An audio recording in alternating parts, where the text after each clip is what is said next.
All right, welcome back to the Run.down Strickland post-game show on the Strickland YouTube channel. If you are listening afterwards, the day after on the Strickland Podcast Network. I am Sam. I'm joined by Doug and Jeff. Knicks win 94-81, I believe the final score was. No, 92-81. Oop, I gave the Knicks 2 extra points.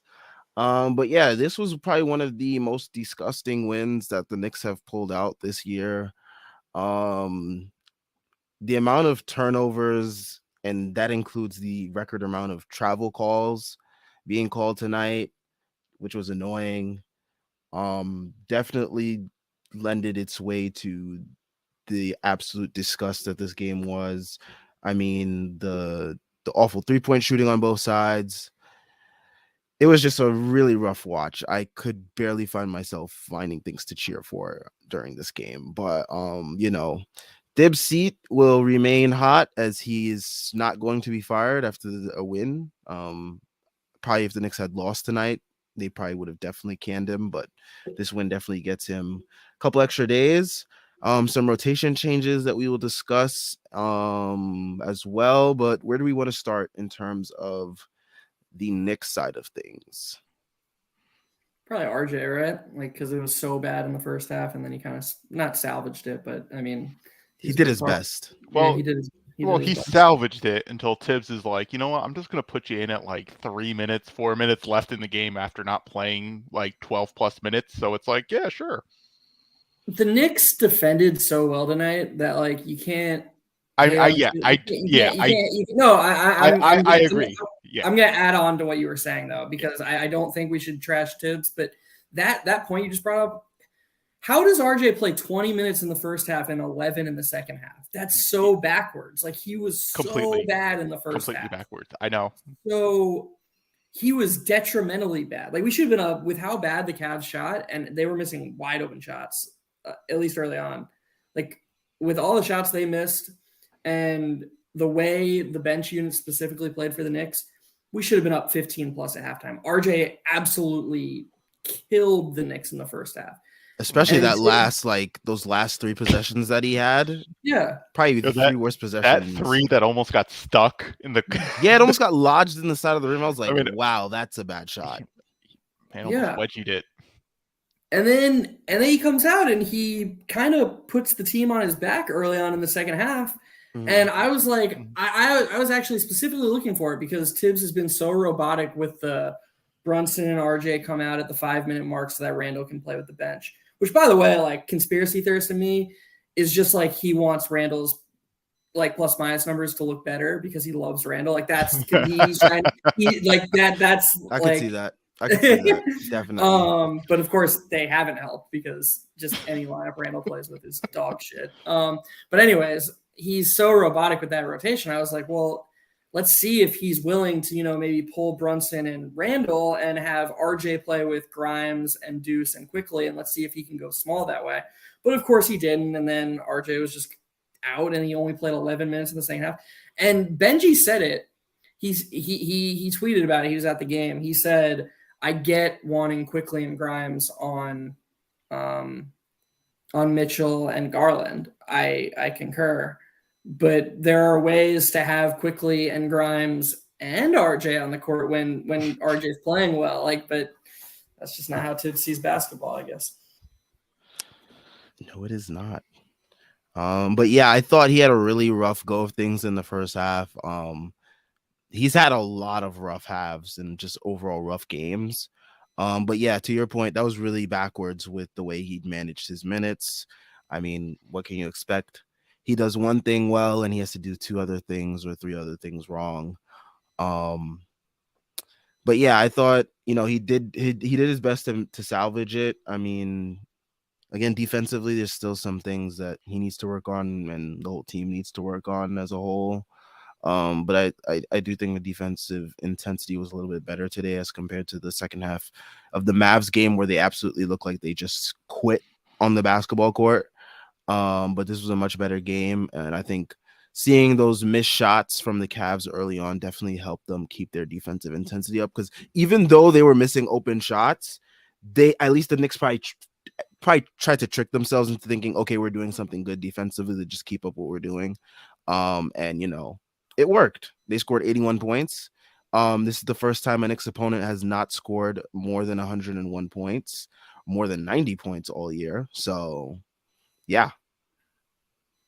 Yeah, I mean, like Doug said early on, like they played a good defensive game. Like there were open shots they gave up, but there was clear improvement, especially when the Deuce Quickly Grimes lineup was out there. Yeah, That was a I great was going to stretch. say, you know what the big change was that really helped the Knicks, and it's really, I don't want to say it's either fortunate or unfortunate. I'm just going to say what happened because I'll hold in my my takes for a little later. But just having Deuce, who clearly can't do anything on offense, but just having him on defense is so much better than Derrick Rose, because Derrick Rose provides you jack shit on defense, and sure, he'll get a couple shots in and he'll be relatively efficient, but he's really not giving you much on offense either. It's not like he's distributing or running anything well. So it's that basic change to the rotation is significant, like makes the team significantly better. As something as little as that, just replacing Derrick Rose's minutes.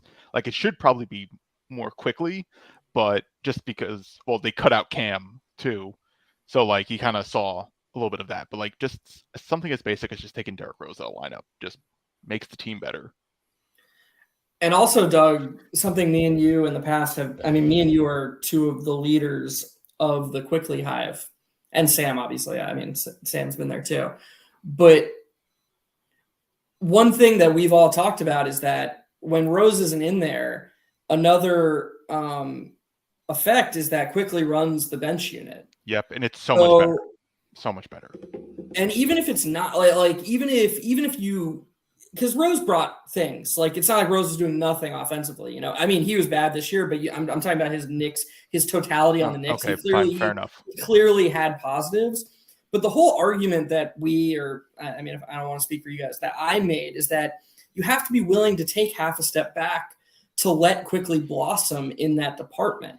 So, like, even if the Knicks are a couple, like even if they're a couple points worse per possession when Quickly's out there with the bench unit, it's going to have long-term gains. We're going to be seeing more of him controlling things. And that's a good thing for the franchise. And there's really no downside to it. Cause like, what? It's going to cost him a win, maybe at worst. So like, this is a move you had to make, and kudos to Tibbs for making it. Finally. Quickly creates so much open space for everyone. The Knicks weren't making their shots, but he creates so many open shots for everyone. Like he just makes the team better, and there's just no excuse to have. You have Quickly, you have Grimes, and you have Brunson.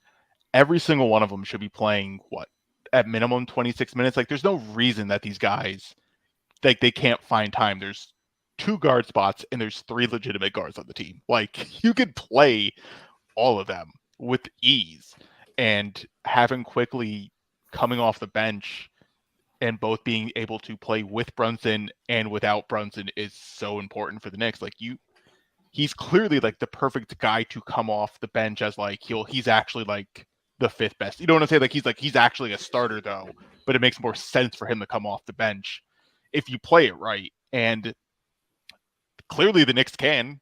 They did it today, but still I mean, he can still play more. He only played 10 minutes in the first half which was his better half. Right. Like he could definitely play more, but this was like more in the right direction. The idea of like, all right, we're taking Rose out, Deuce plays, so Quickly is going to basically like handle everything. It's like should have been the move that should have been the move last year at this time, but we're here now finally, and at least that was a smart decision. But yeah, I mean the Knicks still miss shots, Cleveland missed shots, and thank God we didn't trade for Donovan Mitchell. That fucking bum. He is a disgrace. He's not even a B-list. He is a C-list star in this league. He had an opportunity to get the Knicks on the second night of a back-to-back off an embarrassing loss where a coach is on the hot seat. He was going to come into his hometown, his stadium. He could have had Tibbs fired and embarrassed the Knicks. And you know what he does? He puts up a fucking dud. because he sucks. And everyone wanted to trade Grimes and Quickly and RJ and Obi and Mitch and 7 first-round picks and 22nd round picks. I think you're like for Donovan Mitchell drastically because you're he's so goddamn good. It's like, look at him. Overselling the trade. He is such an offensive talent. Oh my God, he can lead everything. You know what he led him to? He led a 81-point team against the New York Knicks, who got their ass beat at home last night. Disgraceful performance by Donovan Mitchell. Thank God he's not on the team. If they ever create like a video dictionary, that rant will be next to the word exaggeration in the video dictionary because that was like the ultimate exaggeration. He's a bum. He's a bum. Well, I mean, Darius Garland and Evan Mobley definitely didn't help him. Two other bums too. They're all bums on that team. Jesus. Like, what is it? They're like, oh, they're the 4th best. They have the 4th best record in the team. You can't beat the Knicks after that embarrassing loss. That is disgraceful. And then to be fair, the Knicks is all like, oh, look, I know where the shots are going to go because I'm so smart. Can't even make his shots. To be fair to them, the Knicks pull out BS wins like this all the time against teams like that. So they're the reason why Tom Thibodeau is still the coach. The Cavs won Mitchell's minutes. Like they just were minus 7. I'm sorry. Did they win the game? I'm just saying that. Did they win the game? The Mitchell hate seems a little mystical. Did they win the game? Yes or no? What was the scoreboard? Who won and who lost? Well, I mean, we all lost because Thibs is still going to be the coach for it. Exactly. That's the residual effect of Donovan Mitchell being a C-list star. Tom Thibodeau now is going to be the coach until maybe the end of the year, just because of this win. So thank you. No, I would say All-Star break. I say this grants him a little bit extra time. Man, we shot 5 of 29 from 3, and we had 21 turnovers. I know. Jeez. That's what I'm saying. It was a disgraceful performance by the Cavaliers. But yeah, that was a bad performance by us, and we still win that game. I guess we can get into the rotation change we kind of already started to get into it, but the rotation change also included Cam Reddish not getting any minutes. I don't really agree with that, honestly. I thought he was playing pretty fine up until the last 2 games, I would say maybe. The last Other game. than that, well, yeah, the last game more specifically was the glaring one. But yeah, I really don't agree with Thibs' assessment. Well, I never agree with his assessment of anything, but I definitely didn't agree with this. I thought Sam, can I cut in just for a second? Mm-hmm. Just because it's related to what you're saying, both with the rotation change and not agreeing. Like Thibodeau is, oh my God. So Fred Katz literally just tweeted, Thibodeau says Derrick Rose not playing tonight was a second night of a back-to-back thing. Yeah. So Cam is out of the rotation? There you go. Right there. He's gonna bring Rose back, but leave Cam on the bench. And Deuce, it's gonna be this, but with Rose. So the one good thing he's coming out and saying that the good thing that happened tonight wasn't actually a good thing that he meant to do. Like he just doesn't know what he's watching. Oh my God, he needs to get whatever you think. Oh my God, Tom Thibodeau will do the opposite. Whatever is going to it is the opposite. That's basically what it is at this point. Of course Derrick Rose isn't playing on the back of it back-to-back. Of course, that's also the reason why the Knicks win too. It's because they didn't have to, Derrick Rose has been tanking the bench lineup, completely tanking them all season. And then you remove him from the rotation and then you give up 81 points because you decide to play really good defense for basically a total of 3.5 quarters. Is that a fair assessment for their Knicks defense? I would say because they did give up open shots and there were some issues, but they also ramped up. I thought it was clearly bad the first 6 minutes. When the Knicks were 19-9, I was like, this is ridiculous. The Cavs should already have 30 points. They've missed. Yes, I would agree. They were just missing shots. And then from the first sub on, when he brought Quickly and Deuce on through the rest of the game. Yeah, it completely changed the game. I think they played good the rest of the game. Even Randall. Randall had a couple just very Randall possessions, but there were also a couple where he gave max effort that you don't ever see.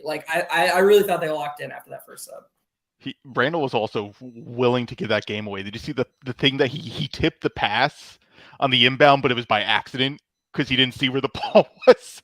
And they're like, "Oh, Randall didn't get it." It was just one of Randall was willing to give this game away, but he didn't. because Donovan Mitchell's that bad. He's also done with the whole this isn't his team thing. Like, and it's completely changed the dynamic of everyone. Like, he's not getting his shots through the offense anymore. He's back to playing Randall ball, like pretty much full time. And you can see the effect it's having on Jalen Brunson specifically, because Jalen Brunson's distribution has gone down the last week or two. His assists have gone down. When Brunson runs the offense, he's looking to get himself buckets, because the other times when he tries to run the offense through Randall, through the guy who's supposed to be like the second bunny, Randall has basically just hijacked it. And like we've now seen multiple quarters where Randall's taking more shots than the rest of the starting lineup combined. So like pretty much. Yeah. He's done with the, like, he's just like, oh, okay, my numbers are good, my efficiency's up, I've pretended long enough. And I mean, we'll see what the fallout is, but good thing I didn't fall for that shit. Because I know some motherfuckers on Twitter was like running victory laps and shit. Like, it's been wild, because you definitely, like, I do think Randall is definitely better from last year, but that was going to be a given, but because like, the bar was like, literally like below hell. Is out of the camera. So he has been better. He has been more efficient, and it's ultimately the reason why he's been more efficient is the way he doesn't want to play. Right? Like, he wants to hold on to the ball. You see it all the time. He wants to do his ISO post up, and that's why it's so easy to double him, because he's going on the basically the baseline for an ISO. The help is coming from the top, and it takes away every single passing lane. He's so predictable that, like, this is what he does. And when he makes quick decisions, it is always better. When he shoots the ball quickly, it is always better. When he attacks the rim quickly, it is always better. When he like everything he does, but he doesn't want to do that, because that means less time for him with the ball in his hand. And it's so frustrating to watch, because the first half of yesterday's game, you were like, okay, I can live with this Julius Randle. Like, that version of Julius Randle you can kind of live with. But like, you can't, but it devolves every single time. It's terrible.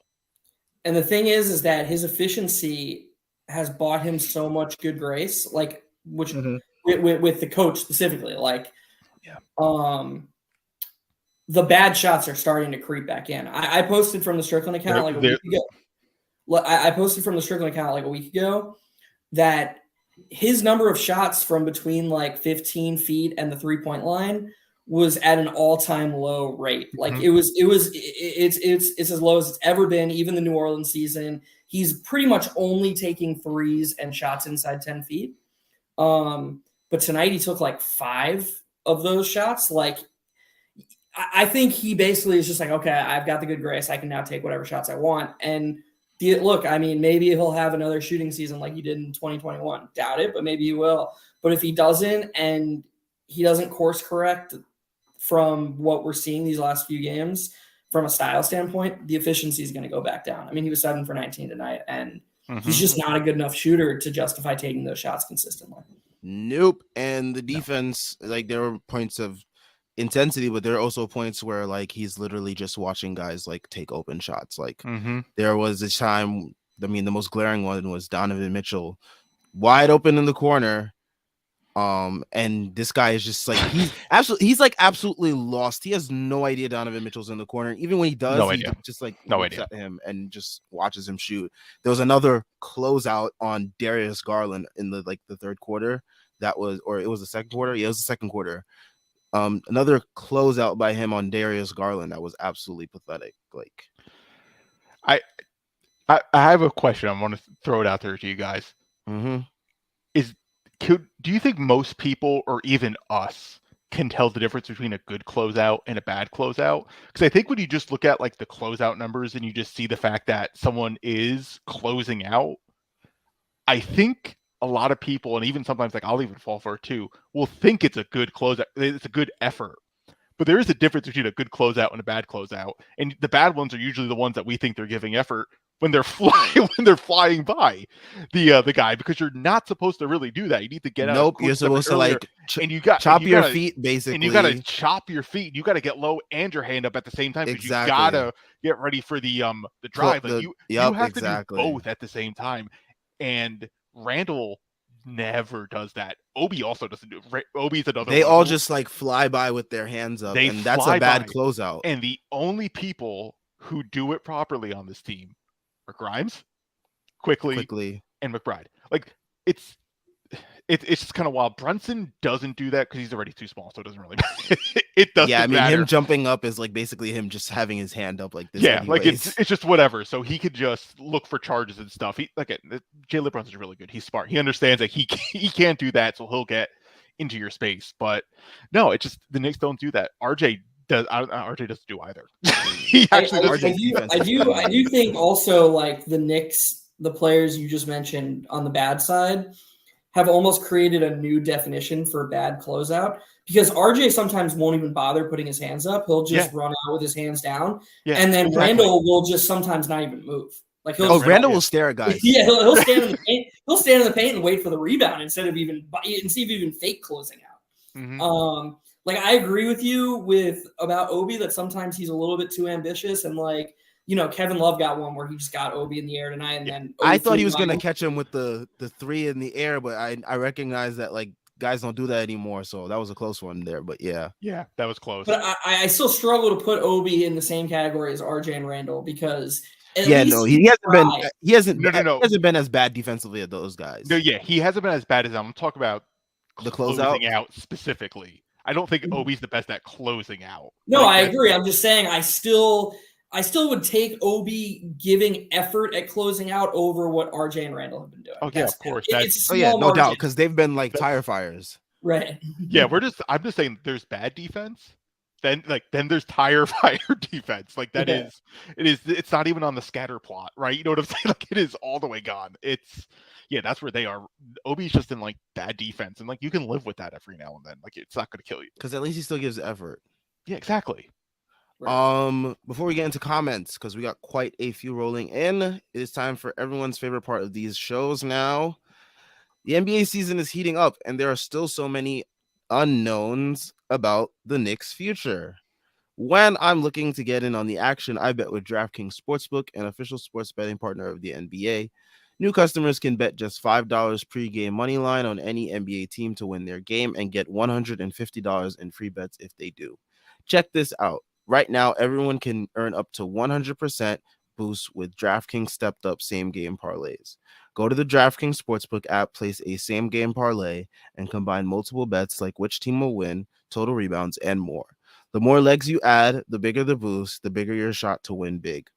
One of the better things about DraftKings as opposed to other popular sportsbooks, which commercials flood my TV, DraftKings has defensive props. I love using defensive props to boost up those same game parlays, especially if you know certain players are really consistent at doing something well defensively. Sadly, others like FanDuel do not include that, which diminishes the experience. But anyways, download the DraftKings Sportsbook app now. Sign up with code TBPN, as you see in the corner of your screen if you're watching on YouTube. Place a $5 pregame moneyline bet on any NBA team to win their game and get $150 in free bets if they do. That's code TBPN only at DraftKings Sportsbook. Minimum age and eligibility restrictions apply. See show notes or show description for details. Whew. Oh my goodness. All right, let's get to some comments because Brian Benjamin, who I think is who's on the West Coast, he has left a whole bunch of comments. His stream of consciousness as the game is going on. He's leaving his thoughts. Love it. Brian, he said RJ is looking like the worst player in his draft. Oh, come on, Brian. I am assuming this was during that 1-for-8 first half stretch where he had okay, fair enough. He also said, wow, he was like losing it. He was losing it during this game. But yeah, I mean, let's see. He says Obi gets the run in the fourth, and I see no Cam either. This team is a mess. We wasted all of our draft picks. LOL. I mean, yeah. I mean, I saw a post earlier, and I think this was like a message that was in the strict cord of how no other team would have mismanaged the Knicks pick situation.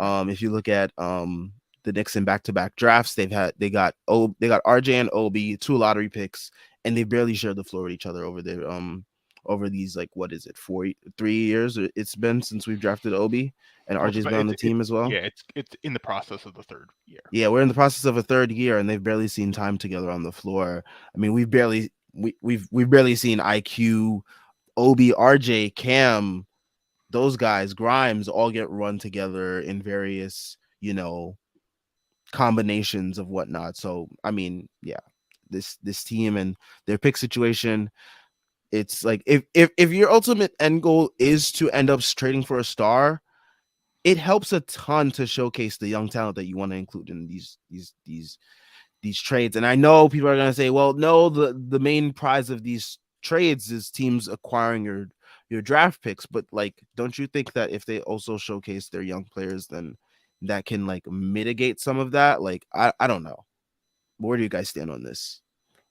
Any other team, after basically when Kemba was benched, right? Any other team would have been like, all right, clearly last season is not coming back. Let's not try to capitalize on that, and let's just dive right into the young players. Like, that, it was right there, and any other team would have done that, probably, besides the Knicks. Like, how do you, like, even though it was just a 5-game sample, so it's nothing really significant, but, like, Obi and IQ were just lighting it up in meaningless minutes in April, but still lighting it up. How do you go from those good vibes, then getting Jalen Brunson, right, then to just, all right, we're just gonna roll it back with Randall, Rose, Tibbs? You know what I'm saying? Like, they had a path that would have bought this front office a significant amount of time to for their own job security, and instead they're looking to be on the hot seat. At least fans right now I've seen on the internet, like, they're like, Leon Rose is getting heat now. Why? Because he mismanaged this entire situation, and it's kind of wild that, like, we're actually here, because this is one of the few times the Knicks have actually drafted well. They nailed their 25th pick in back-to-back drafts. Like, Quentin Grimes looks pretty legit. Like, he has the quick first step. He has the defense. If the shot comes back, like, he's great. Like, I don't know. It's wild. They had an out, and now they're here, and now, like, everyone's job is on the line. It's wild. And then we didn't even get into the fact that, like, they still never built a team that helps RJ Barrett out. But that was the whole point. Like, he was the 3rd pick. He was supposed to be the guy to franchise, and they have not catered the team at all to him. Whether you think he sucks or is going to be a bust is kind of irrelevant, because, like, the whole point of, like, you get the 3rd pick, you're supposed to get your guy and build around that guy. Like, that's the entire point of getting a top 3 pick, and the Knicks didn't do that. So everyone else in that draft got drafted to a situation where the team immediately built around them. Immediately. It's crazy how we had a 2-year stretch with the 3rd pick and then the 8th pick, and one player is somehow kind of nuking both of them. Like, Randall is just lighting the development of both, and, like, and RJ's picking up the habit. The Knicks were a couple games under 500 in their We Here season, and Randall was already in most improved player conversations. Yeah, because if this front office had any foresight at all, he would have been on the trading block then. And it's just like, that was the moment to say, okay, this is the high point. Let's trade him. Like, we're not good enough. And to watch last season, to Doug's point, and say, what if we just did everything exactly the same but replaced Alec Burks with Jalen Brunson is insane. Yep. Like, it's that's insane. Not a long-term strategy. That's just kicking the can down the road. That's all that is. Like, it's just, they're just sort of trying to buy time until some disgruntled star asks out. But the thing is that whenever the next, whether it's Town, whether it's Levine, whether it's whoever, whenever that moment comes, we're going to have the same issue. Like, there's a reason that the Jazz actually thought that Colin Sexton was a more valuable asset than Emmanuel Quickley. That's pathetic. Like, that is actually, like, some of the lowest basketball analysis of all time. There is not a single person who, when you look actually at the impact or break down the tape, thinks that Colin Sexton is more valuable to a basketball team that's trying to win anything than Emmanuel Quickly. It's just nonsense. But he's a suppressed asset because of the situation that we're in. All of our assets are suppressed because we're just keeping the status quo. And that's not going to change as long as we keep trying to just fucking limp the can up the road. You have to commit to a path, actually commit to a path. And like Doug just said, they're so close. Like there's just a couple of really easy moves to just say, okay, like we'll buy you some time. We've got all these nice pieces. Like Brunson's at the start of his deal. RJ's at the start of his extension. You just move Randall and you take Rose out of the rotation and you get a coach who knows how to actually like rotate players. And the wins and losses don't matter this year. They just immediately you can sell that to any reasonable person. The wins and losses stop mattering, and you build an actual desirable situation. But the Knicks don't want to do that. So and to Doug's point, RJ started picking up number 30's habits, like in the worst possible way. I mean, during that stretch where everyone was like absolutely shitting on RJ Barrett on Twitter, it was mainly because he's picked up almost all of 30's bad habits. It's all the bad habits. It's arguing with the refs. It's letting the calls get into your head. It's letting that influence how you play on both ends of the court. It gets you pressing. Like, what was the first quarter, right? The first quarter is basically he's not getting his foul calls. He's getting called for travels. He's mad at that. And he just starts pressing because, like, no one else is really doing anything either. So he's like, I got to put the team on back. And it's like, no, that's what Julius does, right? It's like, RJ, that is not what you're supposed to do. You should, in these situations, look to pass the ball, move without the ball. Like, do that and you'll get in rhythm. When you're in rhythm, you'll be able to find your shot.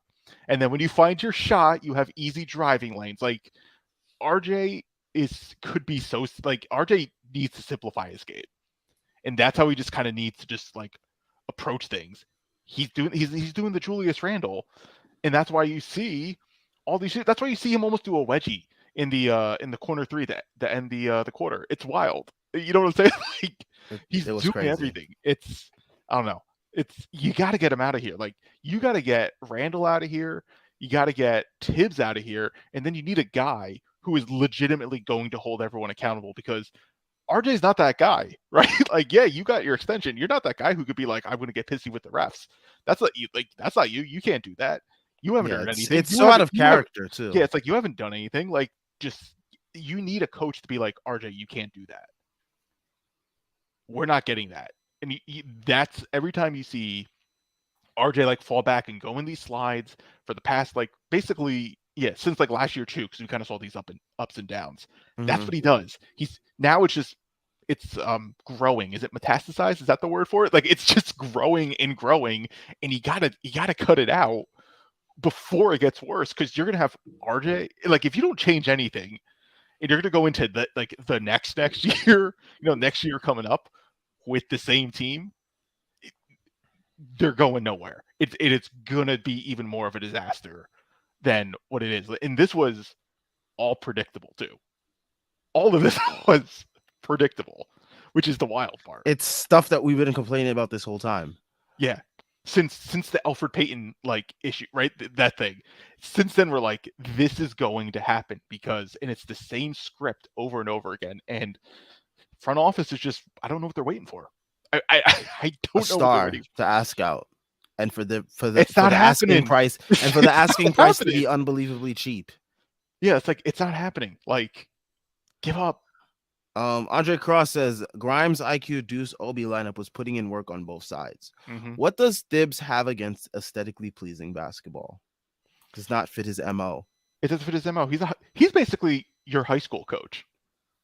That's basically what Tibbs is, right? Tibbs is like, because you don't want to give high school guys, they suck, right? They suck at basketball, so you can leave them open for threes. So that's high school defense. Pack the paint, collapse on the three, because you don't want to give up the layups. It's the same goddamn thing that you do in high school and in college, and it works because it's not as good. And the NBA has evolved to know, like, to get the right open shots now. It doesn't work. This philosophy doesn't work anymore. Threes, I don't think threes. I haven't tested this out yet, so don't quote. Like, I don't have anything. I just have a feeling that since the moment we were talking more about the 3-point volume increase led to more randomness, right? I think now we're going to be on that downturn as teams have kind of learned that, okay, not every open three is equal. So now they're taking better open threes. And then I think we're going to see the randomness kind of go down with the volume increase. Again, That's kind of what we saw in the Mavs game. Yeah, like I don't have any sort of like backing of this. I just think that happened because like you said, we saw this in the Mavs game specifically. The Mavs knew exactly the open spots. Like there wasn't really ran much driving Spain kick. like how many times to get open threes? Yeah, like it was just super simple basketball because they knew exactly where the help was coming from. They knew exactly every single rotation. They knew because we are so predictable. That's it. Exactly. Yeah. What? I think what you're saying makes sense though. Like all you're saying is that if teams shoot higher percentage shots, volatility decreases. That's right. That's It's perfectly rational. Right. We saw because the increase leads to randomness. You adjust that because you're like, oh, the numbers are saying it's random. How do we minimize randomness? Stabilize it. Like how do we avoid it? Let's stabilize it by getting better threes. And that's what you see teams are doing. And then you're going to see that adjust where defenses now have to get back out at the 3-point line. Like you have to have faster defenses or you have to have different types of defenses now. We're going to see another game change soon. Right. There's this misconception that threes are more volatile because they're longer shots. They're more volatile because they're less likely to go in. Yeah, like Steph Curry doesn't have huge droughts, like any more than a 40%. Right, and that's why he's the greatest, right? It's because he's so stable. He's basically a 50-50 chance the ball's going in. Like that's why he's the greatest. Not everyone understood that, so they tried jacking it up like Steph, and then they realized, oh, maybe Steph's really, really good at shooting. We should try to get better looks, and that's what we're going to see. And Tibbs hasn't adjusted for that at all. He's just keeping the same thing as like, right? Because he's now using the philosophy of randomness of threes, right? He said that. Did he say that the other game, like the volatility of threes or whatever? And it's like you're a couple years behind, buddy. And a weird thing that I'm surprised that Tibbs doesn't know how to make this logical jump. So he loves rim protection. Mm-hmm. And he loves guys like it was what he said he loved about Payton, even though the film didn't show what he was saying about Payton. But he loves guys who can be physical at the point of attack because he's all about stopping people from getting in the paint. Yes. But why doesn't he understand that if you have a lineup like Deuce, Grimes, and Quickly, 3 elite point of attack defenders, the other team is so unlikely to get to the rim in the first place that a paint-bound rim protector is almost redundant. You don't need – so I'm surprised that nobody's been like, hey, we're sort of protecting the rim with our wing defenders with these 3 guys together. Why don't we try Obi and RJ with those 2, because we don't really need – like, why not try that for a few minutes a game? Like, I'm not even saying Tibbs. I know he's insane. But, like, how is there not one person who's like – you think all the associates and assistants are scared of him to, like, suggest this type of stuff? I don't even think it's scared. I don't think that they care. Like, you think that's they all believe in the same philosophy? No. Even though we saw like the win today and things appear to be like cheery, it's not even that. I just don't. I think everyone's just out on like Tibbs just doesn't get it, right? And it's almost like not worth it. Oh, they're like, oh, it's not even worth like bringing this up. Like I don't think this stuff is worth it. Like that's what the third quarter of last game looked like, right? It was just like the Knicks looked like they knew that Dallas was going to adjust and Tibbs wasn't, right? And they're just like, what's the point of even playing? That's what it came off as like that. Like I just think everyone's done. Like, what's the point of going to Tibbs? Like, hey, you may have the 3-point philosophy wrong if he's just gonna not listen to you. Like he's just gonna talk over you. So I never bought that part of it though. Like I'm not saying you're wrong. This is just my. I don't know. I'm just speculating. Like I have no idea. But I'm saying specifically the effort part. Even against the Mavs, I would have bet that it wasn't the players quitting on Tibbs. Like, I don't think you can get a performance like you did across the board tonight if the players aren't bought in. I feel like that's too. I need them to quit on him, though. I need them to. I mean, I'm not saying you're wrong, but I do believe that is like his biggest strength as a coach is to get guys to buy in to stuff that is like clearly preposterous. There has to be somebody in Quickly's camp who's like, dude, you should be playing more. Like, there's got to be somebody, an agent, who's like, this is literally, we're losing $50 million because this coach is like, oh, you're an off the bench guy. Obi's got to have a guy. How is Obi still smiling? I don't understand it. I would have freaked out years ago. Like I don't understand how he is still so calm unless he's bought in, unless this coach is like somehow Jedi mind tricking him into believing that this is for his best somehow. I don't get it, but it's a power that I believe that Tibbs has. I think I know why. It sounds to as much as we criticize how like the defense is and all that sort of stuff, even with like the offense and whatnot, Tibbs is right though. Like if you execute everything perfectly, you will win games, right? Like that's the thing. He just doesn't understand that like you're not gonna have it every night. Like that's just like the fundamental missing piece I think is for him is like if you have guys packing the paint, you have the ability to kick out, which means the ability to cause more turnovers, right? Like if that you pack the paint, you make the guard panic, and then he has to dish out. And if you're getting out in time, you stop the possession. You kind of like ultimately held it up. So like and defense, it works. And if you're closing out right, like it works, and it will lead. And we saw that a ton tonight too, with guys like Grimes, IQ getting into the lanes. I think that's the problem with Tibbs is like, and the players still will buy in. Is that he's frustrating because he doesn't understand it's not going to be there every night. And he's just going to do the same thing over and over and over again.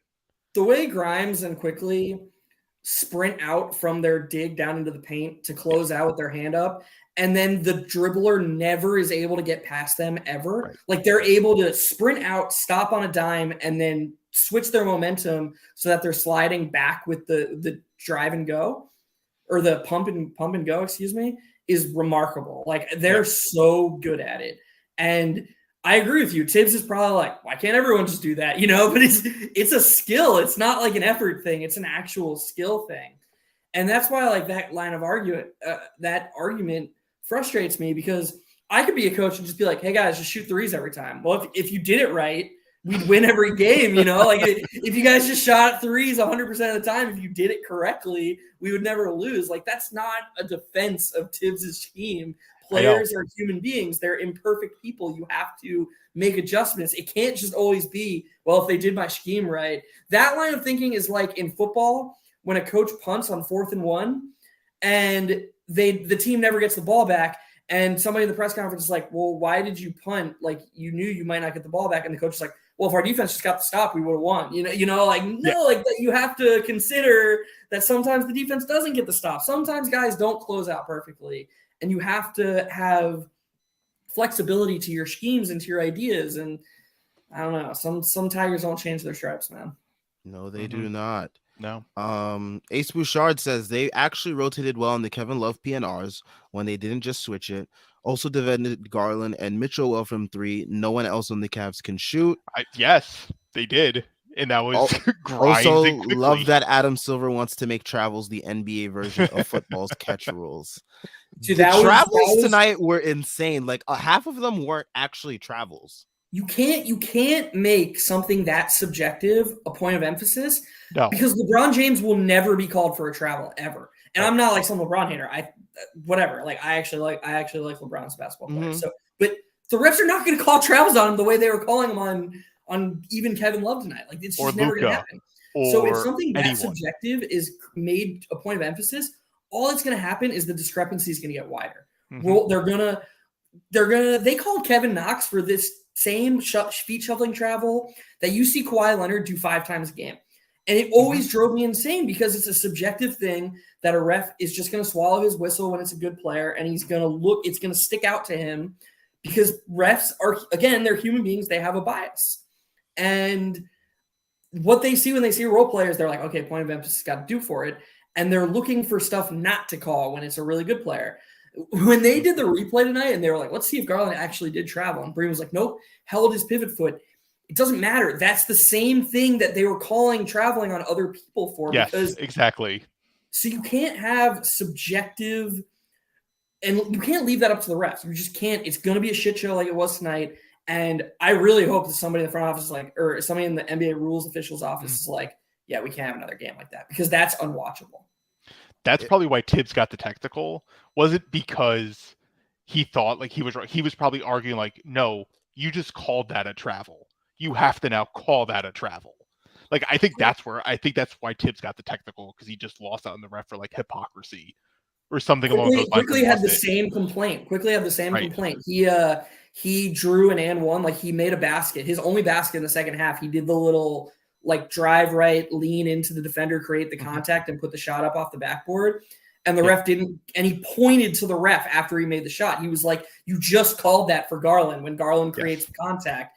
And it's just, there's enough subjectivity that the refs have power to control. You can't put more in their hands. It's just gonna be a worse product. It just is. Terrible. Yeah. Jordan Bob says, when you have excellent point of attack defense, it makes your scheme a lot more effective than if you run a lineup with D Rose, number 30, and iHeart. Has expectations to have a good defense after that is really stupid of Thibs. Yeah, I mean, he's running out the bench lineup with Randall, and then he has D Rose and Hartenstein out there, and he's expecting his scheme to work, seamlessly without changing a single thing to it. And we saw a change tonight because Deuce was out there. It definitely helped a ton that it wasn't. And they won the game. And they won the game. But thankfully, Derrick Rose will be back next game so that we can see him on the court. Back. And Cam Reddish will not get any minutes, even though he's one of our better defenders and probably would be better for this matchup against the Hawks too. But hey, what do I know? I didn't watch the game 3 times, and I'm also not an NBA head coach, so I don't know what I'm talking about. I just want to say, I know we're all pretty unanimous in thinking that it's best for the franchise if Randall gets traded, but like, if you were building an ideal rotation to optimize Randall, it would include minutes without Brunson and RJ and with just 4 pure work their ass off defenders. Like, if you say to Randall, like let's say hypothetically Randall went to Tibbs and was like, dude, like I'm trying to support Brunson, but I just need those ISOs, like that's how Randall gets into the game. Let's just say that's true. The best way to mitigate that would be to put him with Quickly, Deuce, Grimes, and like Mitch, and just say, okay, Randall, right, or Cam, and go small. But I'm trying to work with him. I'm trying to work within Tibbs' paradigm. I actually agree with you. I think Cam would work even better. Tibbs' universe. But just to say, like, okay, Randall, the offense is yours. Like, Quickly is the point guard, but you're the number 1 option. And these 4 guys will shoot, or 3 of the guys will shoot, and then the other 4 guys will work their ass off on defense, and we'll try to make up for your effort lapses. Like, if you were going to build I actually really like that Tibbs did that tonight. I know I sort of gave him crap for, or I gave my conspiracy theory earlier, but I actually really like that he used Randall that way tonight. I think it's the best way to get the most out of him while he's here. That's my thoughts on. I agree with what Jordan, or I appreciate Jordan for bringing that up, because I thought it as the game was going on. Like, man, like, this is the way to maximize Randall's strengths and minimize his weaknesses, is to surround him with shooting and defense and let him be the guy on offense. And he's also much better at switching and stuff like that too. Like, you see him when he does. It's interesting. It's like when he's in drop, you don't really know if he's actually in drop or not, because he doesn't know if he's in drop or not. Right. So he's just kind of in like this lost space, and he doesn't have his hands up, and he just doesn't know what's going on. So he just watches players and like it's just wild for the rebound. But like, then you see him when it's like he has to switch on to someone, and he just gets bigger, his feet start moving, and he'll just clamp you down. But he doesn't. But the defense isn't like that either. Like, it's kind of wild how like you have all these different options and ways to like get guys engaged in, and like no one's doing it. And that's like, you can get Julius probably somewhat motivated, right? Like, if Julius Randle's giving like his switch, I can lock down anyone defense, it makes up for so much of his stuff on offense. And you can't even get that out of him. You can really tell when teams are smart and when they're not smart. So here's a random anecdote. One of my favorite possessions of basketball ever is the Kevin Love stop on Steph Curry in Game 7 of the 2016 NBA Finals. And I'm going to sound like a super nerd here, but the reason that I love that possession so much is because Draymond Green, who had 30 points in that game and had hit 7 threes, they come out of that and they're like, we want Steph Curry to take the shot, and we want him to have Kevin Love on him. Every team back then, if they were looking for a mismatch, would just have the guy who Kevin Love was guarding go and set the screen. But they knew that if Kevin Love's guy ran out to set a screen, somebody would pick him up on the way out and Kevin Love would switch onto that guy.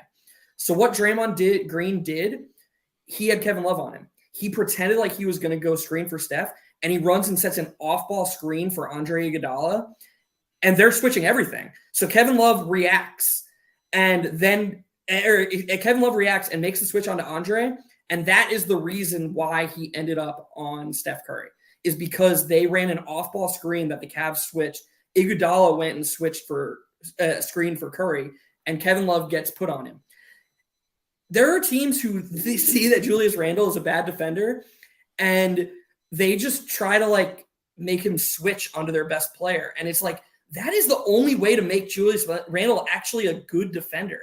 But what smart teams do is they involve Julius Randle's guy in all this off-ball action, and Randle, it just gets lost. And Absolutely. So like, if you see a team that's trying to hunt Randle by like having John Collins screen for Trae Young and hoping that Julius Randle gets switched onto Trae Young, dumb team. If you see a team have Julius Randle's the guy Julius Randle's guarding, set like a bunch of pin down or flare screens, do a bunch of shit off the ball, smart team. And the Cavs actually ran a bunch of stuff for Mobley off the ball when Randle's on him. And Randle kind of held his own tonight. He actually seemed engaged most of the game, and it was pretty impressive. Well, but it might have been because, the points of emphasis film session that took place right before the game on 3-point defense. So there is a win for Thibs. Yeah. Sorry about that long rant, but that was it's all good. Yo, that meeting must have been terrible. Who did it? Yo, there was no way that film session was like good vibes at all. It's like one of those like awkward work meetings you have. Like, it was or rough. just like Tibbs like calling out Quickly and Grimes for like the 10th time while he hasn't said Randle's name once. Yeah, and Quickly, they're like, and Grimes look at each other like, dude, you know, like what is happening right now? You're right, Tibbs. You're right. I missed that rotation a bit. My fault, man. My fault. What do you want me to do? Oh, this is a new name in here. Carlo Hendricks. Welcome to the stream. Is Jericho Sims grounded? Yes. It seems so. Which shouldn't be the case because like I feel like certain matchups require Jericho Sims. Like maybe the 5-out offense that the Mavs were running yesterday, you throw Jericho Sims in the mix there. I don't know. I'm not an NBA coach though. There's been tons of matchups where I think Jericho Sims would have been better suited on the court than Isaiah Hartenstein, who has feet that are like eternally planted in cement blocks. Every game. Yeah, but some games they are way, way more evident than the other ones. But yes, I do agree. I think Sims should be playing over Hartenstein anyways, but yeah. But here's the reason why though, which is kind of funny, is it's because the team literally has Isaiah Hartenstein doing Mitchell Robinson's role. That's not who he is as a player. Exactly. Like that's not who he is. Like if you want that, just keep Sims and like roll out Sims. If you want to do that, just play Sims. Otherwise, you need to utilize his offense to mitigate his defense. Like it's pretty obvious. Like that's what's going on. And they're just still running with it. And it's like, no, just play Jericho Sims. He's the better fit. He's just a more switchable version of Mitchell Robinson, theoretically. Like what they're looking for the team to do on defense. Like that's what they want. He won't do that either. It's so bizarre. It's impacting Hartenstein too. Yes. Hartenstein. He missed 2 backdoor cuts today that like he would have made in the preseason in his sleep. Deuce is like a really good off-ball mover, and he saw Hartenstein one of the few times he had the ball at the top of the key. Deuce cut backdoor, had an easy layup. I was shocked Hartenstein missed it.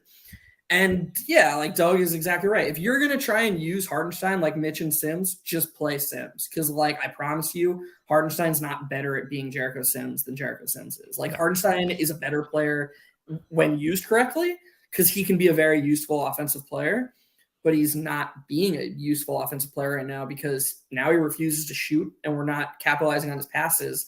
Mm-hmm. So he's just a pick and dive guy with no vertical gravity at all. The only guy who's hit him rolling at all is Quickly. That's it. Quickly is the only one who looks for him rolling. Right now he's just like attacking the offensive glass. And he did a good job of that tonight, by the way. Mm-hmm. He was active on the offensive glass. But I do want to say one thing, Doug. I'm curious what you guys think about this. The bummer for me about Sims with the defending, like when other teams go 5 out, Sims is definitely better than Hartenstein. Mm-hmm. But like, don't we just want the Knicks to play Obi at the 5? Like, is we it do? Yeah, but we know what Thibs wants, so we're trying to cater to his vision a little bit by saying like, let's just play Sims out there.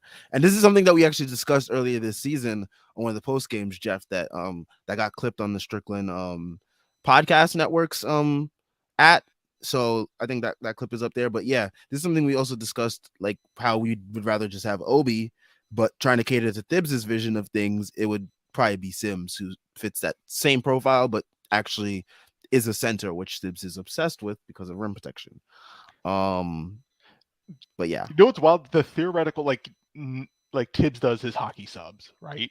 He could theoretically have the 10-man rotation where it's Hartenstein, Obi, Grimes, Deuce, Quickly. Theoretically, if you wanted to keep Grimes, like something along those lines.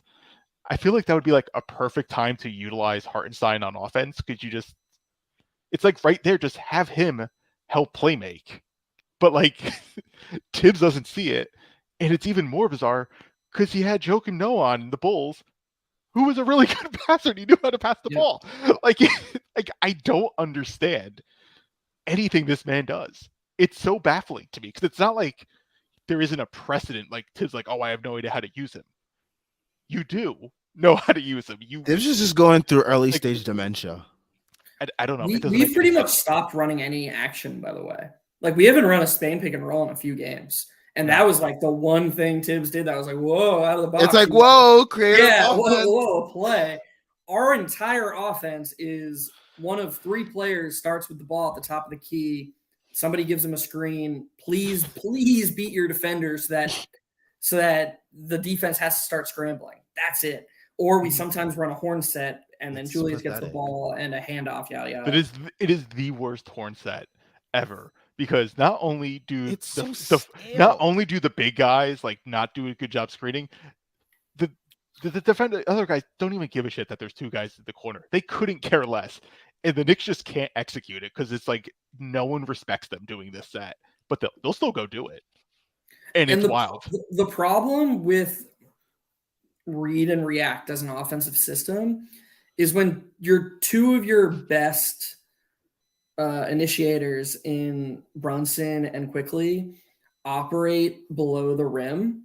Like, defenses, even with Brunson, don't care. Like, nobody is helping off shooters anymore. It's like for Quickly or Brunson to find a shooter, they have to like make that pass Quickly made yesterday in the Mavericks game of the first half where he was under the basket and made a skip pass to the top of the key. Oh yeah, that Rose had the open 3. And he bricked it. Like, and he bricked it really short, even though he took like 3 minutes to look. That is what they have to do to find shooters now, because the book on the Knicks is out. Like, okay, Quickly or Brunson gets in the lane, go beat him. You know, like Quickly, especially with Quickly. Maybe Brunson's drawing a little help because he's a more skilled player, offensive player. I don't know. Quickly's been drawing a lot of help lately. The Knicks he created so many open opportunities, and guys just cannot hit anything. I should have said this game was excluded because he set up 4 or 5 open threes today that were like, thank you. Like we're back to that, and of course they didn't make any, but. I agree with you. Quickly did a much better job drawing help today. But in general, when you don't have a guy who's elite at putting pressure on the rim, like prime Derrick Rose, the help defenders don't sag off their shooters much, and it just makes it harder. Definitely. And I think that's why he loves Randall so much. Honestly, like Randall is the one guy who when he's on, you have to send a double. And that starts the process. We can argue till we're blue in the face about Randall's overall impact, but that is undeniable. He is the one player on the team who forces read and react to work when he's on, because he forces doubles, he forces the stuff Tibbs is looking for, and I think that's why he likes him so much. And the problem is Julius isn't the best at reading double teams. Basically, one of the worst. What is kind of wild is like what makes him all NBA versus like what makes him as like a player. It's just basically besides the shooting too, but like just quickly recognizing the double team and passing. Like those were some of Randall's best plays. Were those quick decisions to get guys open? He was just like diming people. Like I'm definitely gonna highlight it in my thread tomorrow, and I'm gonna get shit because somebody always pops in and is like, "Oh, you hate Randall." I'm just like, all right. There was a play in the first half when he got doubled at the elbow. Y'all probably remember it. Mitch got fouled and missed both free throws. Mitch was under the basket alone for like 5 seconds. Like there was no one within 5 feet. There's a couple times he just misses guys too. He just didn't see him, and he finally saw him, and it gave the defense enough time to get fouled. And it was just like, dude, like, how do you not see him? He's right there. Oh man, he missed Grimes in the corner once when he drew a double. You're 100% right. Like he needs to be better at passing, but.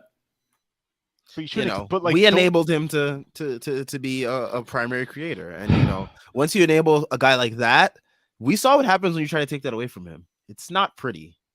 It's not pretty from an attitude standpoint. And now we get all this BS propaganda about him smiling and meditating this year to mend that image of what it was when he didn't have that last year. So, Hawkeye 420, he says, I'm convinced RJ has done this amazing Randall impression because he saw how Randall got rewarded with minutes. That's right. Yeah, I mean, if you're not going to hold the guy accountable for, playing a certain way, another guy, a younger guy, is going to see that and be like, okay, that seems like an acceptable way to gain more playing time. And, it has not, I mean, it has rewarded RJ with some extra playing time when he probably shouldn't have gotten playing time, but it also has gotten him benched a couple times as well. So it's been weird how the accountability works on this team, but yeah, and that's probably part of why RJ presses and stuff too. Like there's probably some really annoying conflicts going on. At least maybe not spoken visibly, but like internally, like dealing with like friends and family and stuff like that. I bet for sure. I bet that's probably the case. We're probably right. It's crazy that Obi played 13 minutes tonight. That's so few minutes. Like, oh man, I just don't. And Cam played 0. Like, I don't understand what. And apparently he's out of the rotation, according to he's Tibbs' out of the rotation comments, though. So... Did Thibodeau actually say that? Well, he said Rose didn't play tonight only because he's right. the second back-to-back, so he didn't address Cam, and that probably leads. Well, that's why we're like Cam's out of the rotation because Cam didn't play tonight either, and he didn't say anything about Cam playing on a back-to-back. So it's like, oh, is Cam out now? Cam's out. They're probably gonna have Grimes play at the 3 because he's been defending so well, and they're gonna play like Deuce and Rose and IQ together. Oh yeah, I forgot about that. Maybe not. I don't know what he's thinking. I don't know what's going on. Yeah, Deuce is back out. He's gonna stick with a 9-man rotation. He's going back to a 9-man rotation. He's just taking Deuce out. Yeah, that's probably he's gonna go. He's gonna go Deuce and Rose, or excuse me, he's gonna go Rose for Deuce. Wow. Look,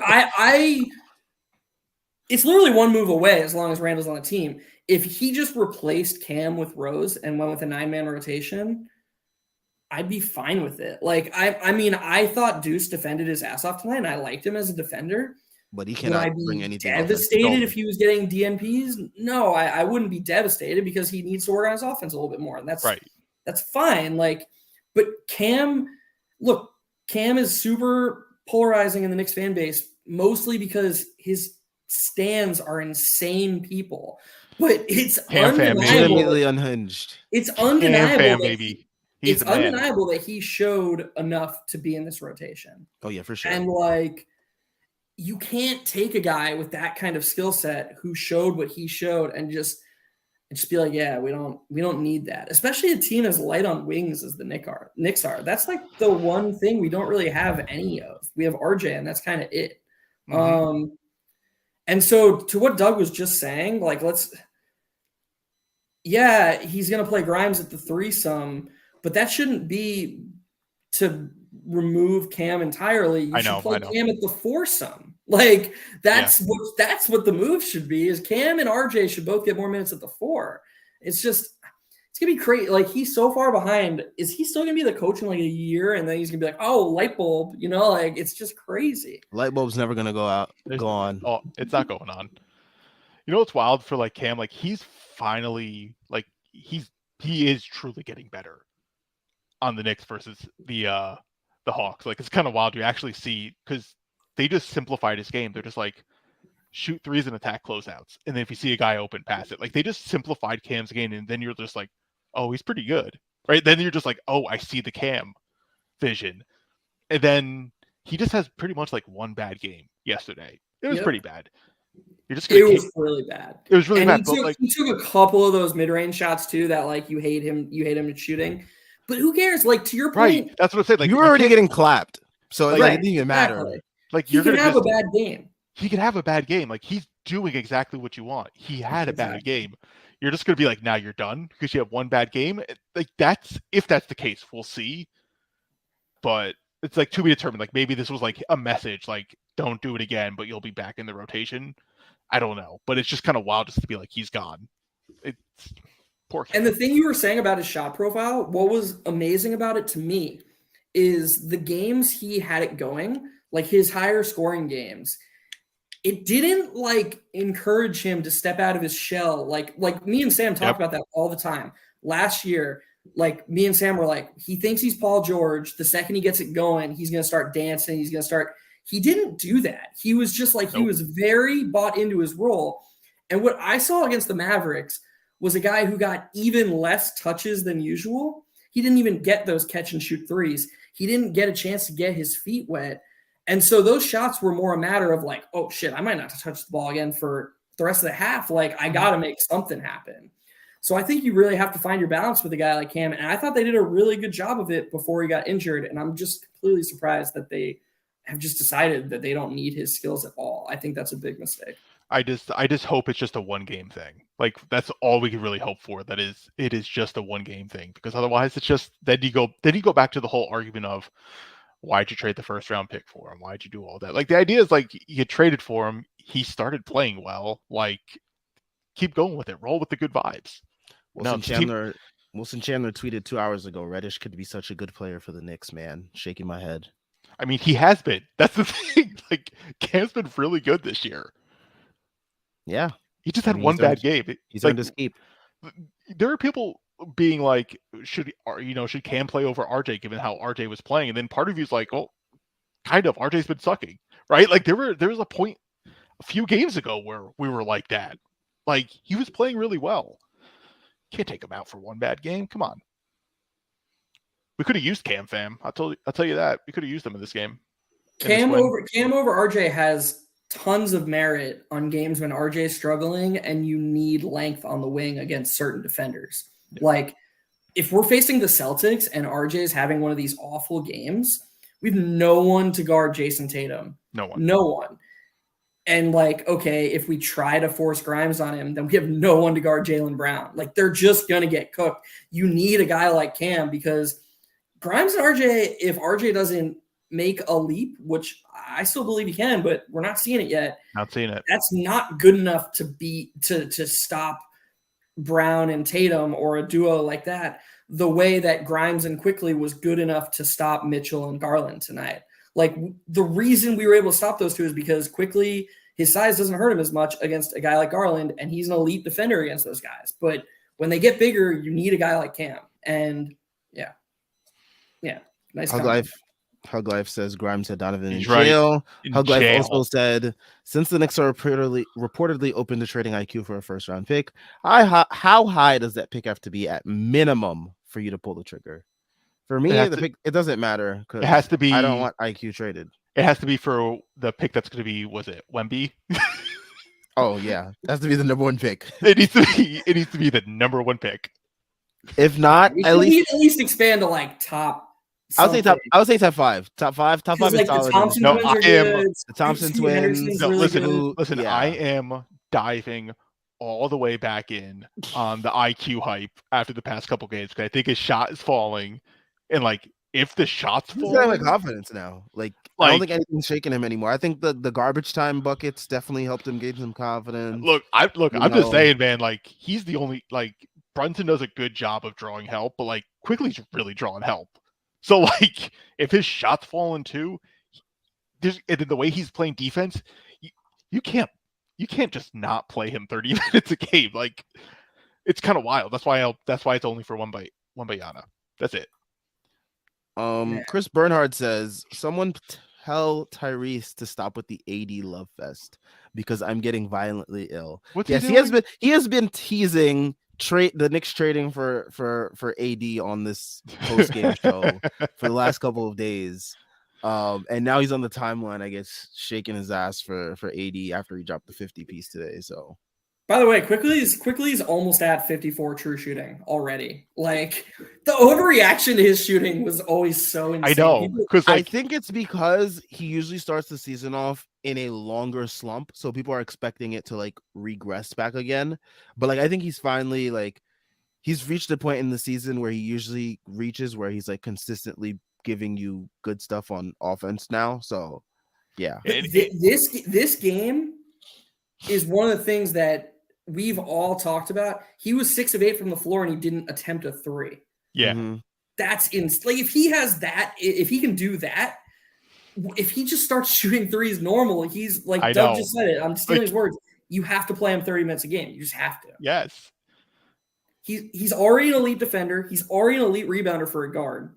He's a good connector. Just start making your threes, dude, and then like the agenda can really take. That's why teams want him, right? Because they're seeing this. They're probably like, can we get him? Right? Like some teams like, could we get him and just roll the dice and be like, are the Knicks really that blind? Because I think that's why I think he's on the market, right? There's a team probably thinking like us, like, do they not see it? And quickly, like, let's just go for it. That's why teams are going to trade for him, and that's why he may get traded. Because someone's going to take a shot. We're going to be like, fuck, we should not have let him go. Tonight was the first healthy DMPs of the season for Cam Reddish and Derrick Rose. Poor Cam fam.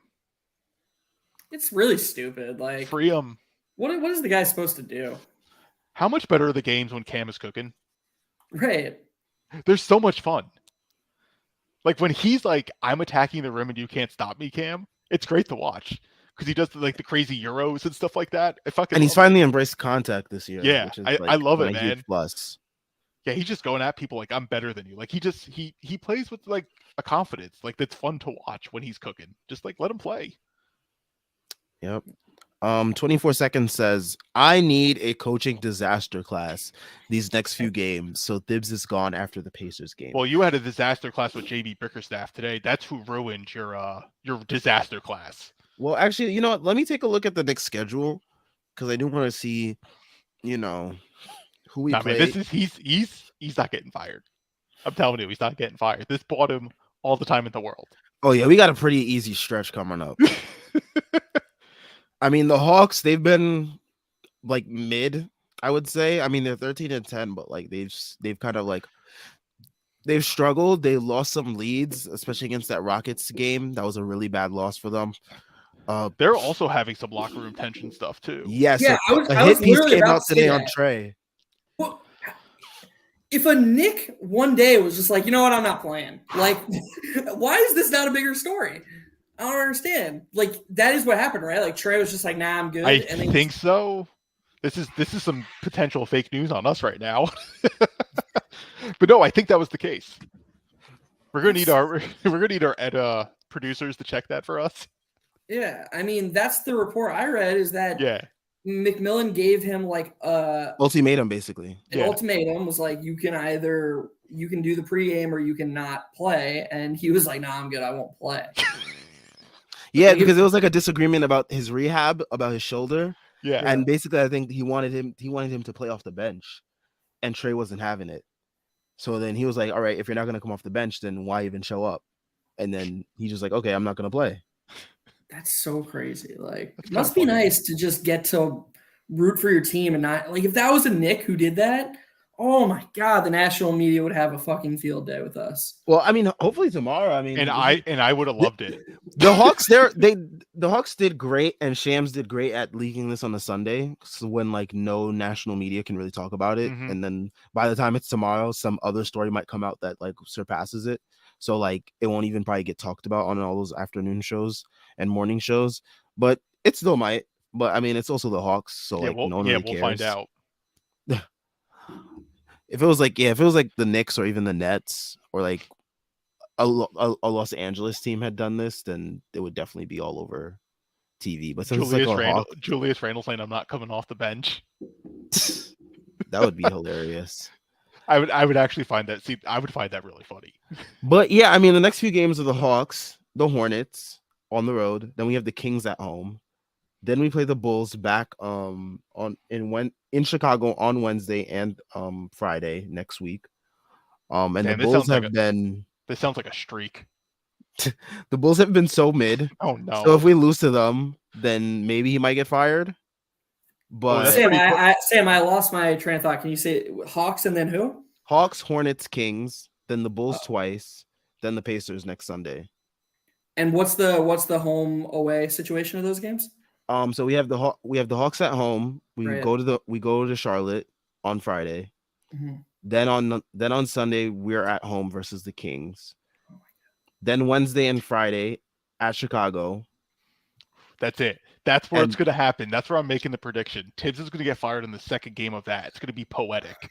He's going to lose to the Bulls in Chicago back to back. That's what I feel like this is like the Philly game. Like I think this was the moment because we had 2 days off, and if they just lost like to Cleveland in bad fashion again after getting booed off the court Saturday, dude, it was right there.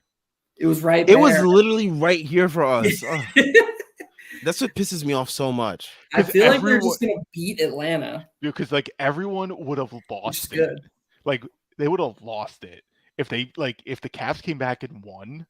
There were moments where I thought, "Ooh, right, like we might lose this one." Like everyone would have lost it if they didn't fire Tibbs after that, right? Like it would have been, it would be really big if they didn't fire him after a disaster loss like this, and the Knicks wouldn't survive that. The front off, like they would get lit up, and this close, this close to chaos, man. We're this close. Man, I mean, we were so close today to that Woj notification hitting after the game. Davis has been let go of his duties, all that stuff. Oh man, it had all the vibes in the making of it, right? Like because we lost the 18-point lead, then we had a 12-point lead, and then that got diminished to like 5 or 6 in the fourth quarter. And like there was a point in the fourth quarter where it was like 86 to like 78. Mm-hmm. And then I was like, ooh, Cavs, they might come back and win this. So close. We were so close to having one of those. And then they kept taking bad shots, they kept bricking shots. And yeah, we just got really fortunate. So close, man. So close. We're gonna blow a nasty lead very soon though. It also just shows how results oriented people are. It's hilarious because the Knicks could have played this exact game and just lost by 20, and and then everyone would be saying like, oh my God, the Knicks, like they've got to do something. This was a horrible performance. 92 points in 2022, like, but instead it's a double-digit win. Like, I don't know, it's weird. And again, this isn't me saying the process was bad. We talked about the process was good for the most part tonight. Don't really have much negative to say, but it just feels like it's for the good of the franchise to go separate ways. And I don't know how to separate that from being a Knicks fan and just rooting for the team. It's just really hard. I'm someone that doesn't want to loot for losses, but like they have me like basically like watching these games like, man, I am just waiting for this collapse right now because it is going to be juicy after the game after this collapse. Yeah, it's just kind of wild to think because I kind of lost my train of thought. Now I'm really mad. No, it's just kind of sad because like I don't know. Yeah, I lost it. My fault, guys. I'm sorry. It's all No, good. It's I'm all sorry. good. I'm sorry Dude, if I stepped on I, your toes. I The crapped out on Knicks, that one, the man. Knicks They're melt deflating my me. brain after every game, and I lose my train of thought all the time. So Bro, they're killing me, man. They're killing me. all the time. Oh, I remember it now. You know what it is? You There know we what also go. makes this worse? The reason why the team won isn't going to be continued. That's Of course not. right, because we know like the problem is ultimately like if you ask like why do you want Tibbs fired? Why do you want that? It's ultimately like because tonight is never going to consistently happen. Because he just No. won't put the team in that position. And that's why when you hear the Derrick Rose thing and you're just like, oh, yeah, Derrick was going to be back next game. Oh, we're going to give up like 130 points like and this, like we're going to like score this type of 125. play is more and, like- sustainable. That is Like- so crazy. That's such a Right. good point. Right? Because it's like they won by 11 points because of their defense, and some reporter was like, "Hey, this change probably helped your defense." He's like, "Yeah, it's just a one-game thing. We're going back." Like that's Derrick was going to be insane. back next game. It doesn't right. matter. So it's just like the frustration is we don't think this is going to actually be sustainable. And that's part of the problem too, because even RJ could completely shit the bed in the first half. He was just like, fuck it, I'm coming out strong in the third. And that's what he did. And you're just like, good job, RJ. You played like shit in the first half. You shook it off and you came out and played. You didn't play for most of the game after that, but at least you started off the half well. And you're just happy with that type of performance and just that defensive intensity and everything. But we were all waiting there like, yeah, but we want a loss because we know this isn't going to happen. Like, I don't know. It's just the whole thing is just so fucked right now. And just because this one win wouldn't change anything. Because if the Cavs basically make their open shots in the first, like the first 5 minutes, we get smoked. The team is probably getting smoked and you're firing him. So you're going to let this one result affect something you were already going to do and you almost did anyway. So, like, just do it. Like, you should just do it even now, even in the win. Just be like, you know this isn't going to happen again. It's not going to. We want it to. We would love nothing more to be like, oh my God, Tibbs finally saw the light. He's finally changing things. He's finally cracked the code. Right, he's cracked the code. He's playing Obi a little more. He has Randall switching. Like, he's using Hartenstein's passing. Like, you see, like, he's playing Emmanuel quickly. We would be like, oh, thank God he finally saw it. The team finally sees it. But no, we're not getting that. That's the upsetting part. That's why we're so upset, because we're not going to see it. That's such a good point. There was some guy in my mentions today that was like, that basically like accused me of, he was like, you get off on criticizing these coaches. And I was like, dude, do you know what I would give to not have to do this? Like, to just be like, yeah, I was wrong. Actually, Tibbs learned. And like, do you know how fun all NBA Julius Randle was? Like, right. He was amazing. I want that guy every night. And we didn't even really like, we talked about it a little bit, but it wasn't nearly as much like, why is Tibbs playing Alfred Payton over better basketball players? You know, like, and maybe we should have talked about that more. Yeah, we did. No, but we were. That's the thing. We were just like enjoying the season. But a lot of people were saying this could be a lot better. Oh no, I agree. I'm just saying it wasn't like fire Tibbs. It was like, I don't know why he has this blind spot for Alfred Payton, but this season is really good. So that was the first clue. That was it. Like, it was right that there. was the biggest clue that like this man has no idea what he's doing, and he's just like relying on like God mode Julius. And like as soon as that dissipated and there was no Alfred Payton to hide behind and Julius Randle to hide behind, we saw the true version of Tibbs, who we've all come to, you know. They basically replaced the 2021 team with two better backcourt players. Like, it's the same team, the same starting lineup, but you have Quentin Grimes instead of Reggie Bullock and Jalen Brunson instead of Alfred Payton, right? It's like, if you're like, oh shit, that 2020 team, you're just like, that's a team, right? Like, you're just like, that would have been really good. But like, it's not. But we know it's not going to happen. And Tibbs, we've replaced it with better players, and we're getting worse results because of two things. Because we underestimated how important shooting luck was in that season. Yeah. We had the number one defense in the NBA. Like, number one 3-point shooting defense. You really think it was because we were? No, I mean, yes, we were a good defense, just like we were last year. We were the number 8 defense last year. but the shooting luck, was a little bit more reasonable last season. Now we're getting the pipe on from a shooting luck standpoint, and we're seeing this is what happens when you live and die by letting teams shoot other threes.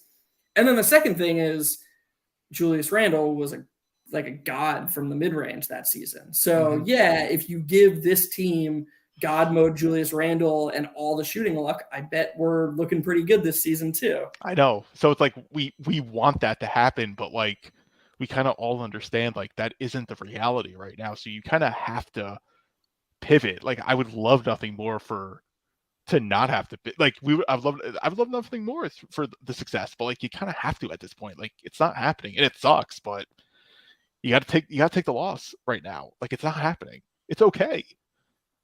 It's okay that it's not. Doug, I gotta say, you're rocking sort of the Tony Stark facial hair, and I think it looks sweet. Oh yeah. Coming to the end of the stream like this, I'm a big fan. Yeah. All right. Last comment before we head out of here. JL says, if they lose on Christmas badly, fire him. Then he doesn't have a family anyways. Man, that's brutal. God damn. These people, you guys should have been here when RJ was really like stinking it up. The comments were absolutely brutal. People have a lot of hate in their hearts. I saw some great rant against. I don't even watch soccer. Some soccer player was bad in the World Cup, and this guy made a thread about how bad this guy's been in big moments whole career. And I saw that thread. The 10th tweet was like, and we all should have seen it coming because he choked away the 12 and under soccer game he played and then cried on the way home, apparently. And I was like, dude, if you're shitting on a 12-year-old, that's actually pretty impressive. Let me find out what Julius Randle was doing at 12 years old. I'll make the same thread. No, we're doing the same thing. I'll make the same thread, man. We should have seen it coming. We got to do it with Tibbs, though. How does Tyrese get to fade like this game? Like, how does he only get? How convenient that his internet went out at this like exact time when Julius Randle decided to like look like poop. My man's internet's not out. He's probably on Twitter right now. Yeah, he's on Twitter fawning over Anthony Davis. Yeah, that's what I'm saying. And concocting fake trade packages and shitting on Obi. Yes. Oh yeah, his favorite pastime, of course. All right. I think this is a perfect place to end. Shout out to everyone that tuned in, left a comment, a question. We tried to get to all of them the best that we could. Thanks, everyone. Yes. Make sure you guys leave a like and subscribe. We are trying to get to 1K subs, so that will definitely help us out a ton. Join us on Wednesday after the Knicks take on the Hawks on ESPN. Oh no! National TV. Oh fuck. Maybe it will come earlier. They get embarrassed on ESPN. Like maybe it won't be the Bulls, but an ESPN embarrassment against the Hawks. That's also a good narrative punch to get a potential firing. It is. You have Woj right on the scene and shit. Yeah, I could see it. I could see it. Yeah, no, Woj is live. He's like, I'm in the locker room. He's fired right now. I need that. Yo, I need that in-depth reporting. I need Woj in the locker room. Saying Thibs was screaming at Leon Rose, "You can't do this to me, bro. We've been through." But that would be a wild night if that happened. Oh man. All right. Make sure y'all join us on Wednesday after the Knicks take on the Hawks. We will be back then. And yeah, peace out. Enjoy your night. All right, everyone.